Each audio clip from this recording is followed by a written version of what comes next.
What is up, everyone, and welcome back to Matty Ice Disc Golf. Today we will be looking at the Zone GT Battle Pack. Now, this is all the rage right now, as people like to experiment with fun discs, especially in the Discraft lineup with the disc they love, the Zone. So right here, blue is the Ringer top. That's the one that's just kind of like a slammer top where it kind of dips after this initial rim. And then you have the Banger top, just like the Banger GT with that thumb track that you can kind of set your thumb in when you're doing a backhand. You kind of even set it in there doing a forehand, like so. But first impressions, I mean, they both feel like, if you hold it backhand, they both feel good. With this speed of disc, I do like a little bit deeper. I feel like I have more control. That's why I throw the slammer a lot.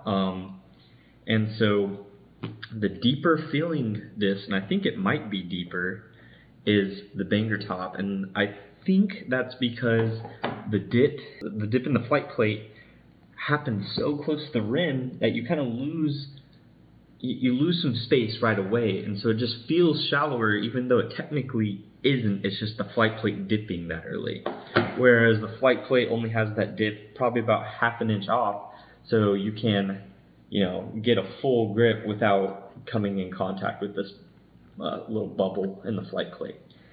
So it feels honestly significantly deeper, and with my normal zone right next to it, yeah, I'd say depth-wise, these the Banger top and the normal zone are the same feeling, whereas the Ringer feels a bit more shallow.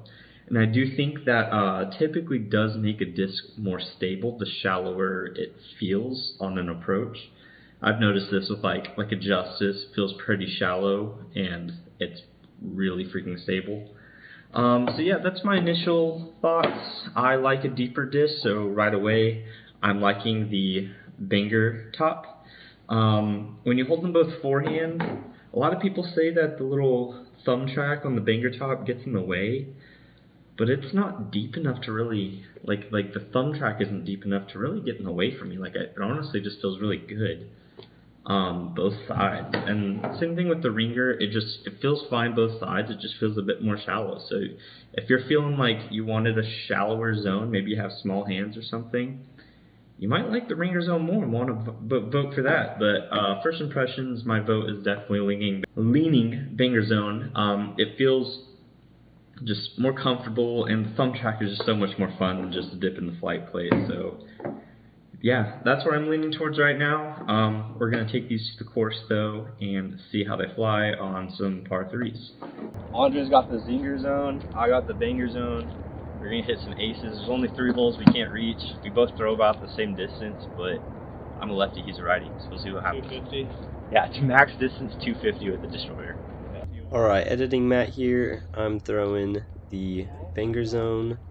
It's a little high, but on the right line. And then Andre throws the Zinger zone. It takes a little skip here. And yeah, he's parked. I had like a 30-footer. Now I want to preface, I had really bad allergies, like to the point where my balance was off. So ignore a lot of the shots I throw. They are really bad. But you do get a sense for the flight through the shots we're throwing.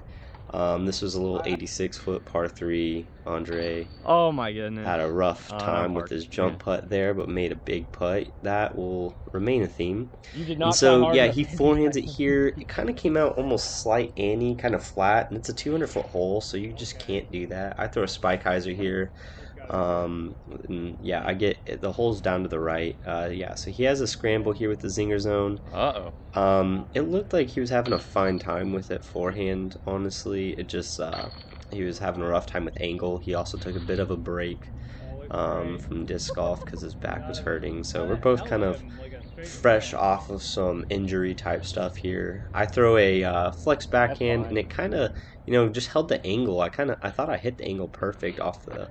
Oh my gosh, it's so far. And Andre just kind of turfed his forehand. We didn't get to see much of the flight there. I get a better scramble than he does, and so yeah, he bogeys I par. Bang zone taking over. Yeah, and so here I go. I forehanded it out the hand. I thought, a newer, fresh zone probably comes out of that. And then look at the Zinger zone. He thought he hit his angle pretty well, and his stabled up. and then right here, I threw it like 2 inches too high, and I hit the canopy. Then he throws a forehand roller that gets through everything in his part. But yeah, and then here's another bad putt. You're gonna see quite a few of those today with my allergies. I just get so disoriented with bad allergies. But yeah, we both muster out. So yeah, you see he kind of hits a good angle with his forehand there for like a max distance line, and it's kind of flexed out. And then I had no power on that shot. Form was out the window there. And then a really bad forehand roller because I got stuck in the corner. We're both putting for par. I whiff it short. Oh my He goodness. whiffs it wide, and we both, just clean up. Nope. Alright, I throw a forehand. It comes out kind of high. I don't get why this was a bit of a theme for me. It's typically not my issue with forehands. And then he throws a backhand, and it gets through everything in his part. Forehand wise, the banger zone, the thumb track did not mess with me at all, so it wasn't too bad. Get a skip. He throws oh my goodness, the Zinger. It's so stable. It literally, he hammered it flat and it was flexing out. I again throw high, but it was clearly holding very flat, almost like kind of drifting right when I forehanded. And I have a smooth forehand. I don't get wobble. Roll. So for this to actually drift on me, it needs to be kind of flippy to straight. This is a tight little tunnel shot. The Zinger was already stabling out, and you can look here. I hit it so nice on that baby Annie, and it just rode it the whole way until I eventually hit that last tree. And then, yeah, ignore the putting again. Andre makes a good one here. All right, uphill, hole 10. Look at that flex out. He had a smooth release on that forehand, and his flex is out. And then look at mine. It kind of drifts and stays straight. It almost flies like a straight mid.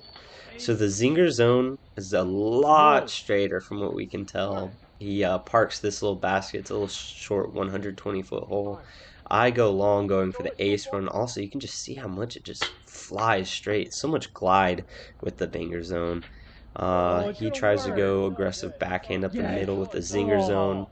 Hits a tree, kicks to the middle. I throw a near perfect backhand with this zone and kick almost OB all the way left.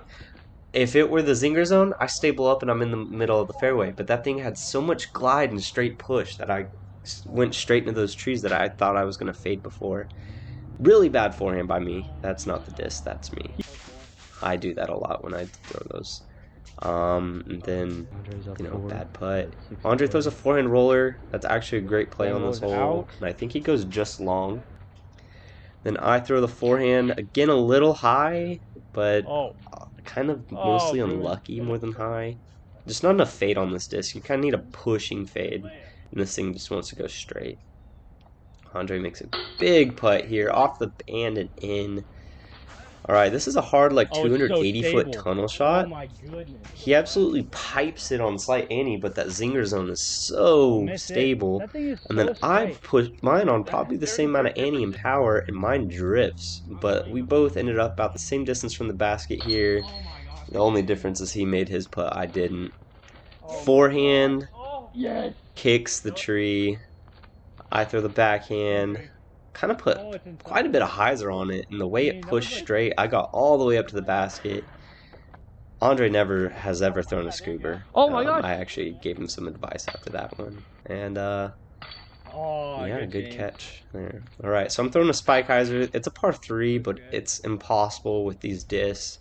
And then Andre just has an early release, maybe because the Zinger zone is so much more shallow. Who's to say? He didn't really give me a reason. But yeah, we both pitch up. I take my par, he takes his bogey. Alright, 17. I throw another low. I overcorrected from the beginning. And then he throws this absolute dime piece down the middle. I give it a half bid. Almost made it. He makes another clutch putt, gets another birdie. Throw another forehand roller, hole goes left. It's actually decent. And he actually has like a 60-foot jump putt down the hill, I think. I throw mine just a little too high there, and then I give it a little bit of a bid, miss it long. He Oh my gosh. runs it a little This is bit, actually- stays at like 15. I miss my putt. He makes his. Alright, Zinger zone wins. Still voting the banger zone, even though it kind of sucks and just goes dead straight. This one's better. And it's not a zone in any way. I didn't throw that one at all, but this one's still better. Zinger zone is way more stable and better. So yeah, make your vote. Thanks for watching. Bye.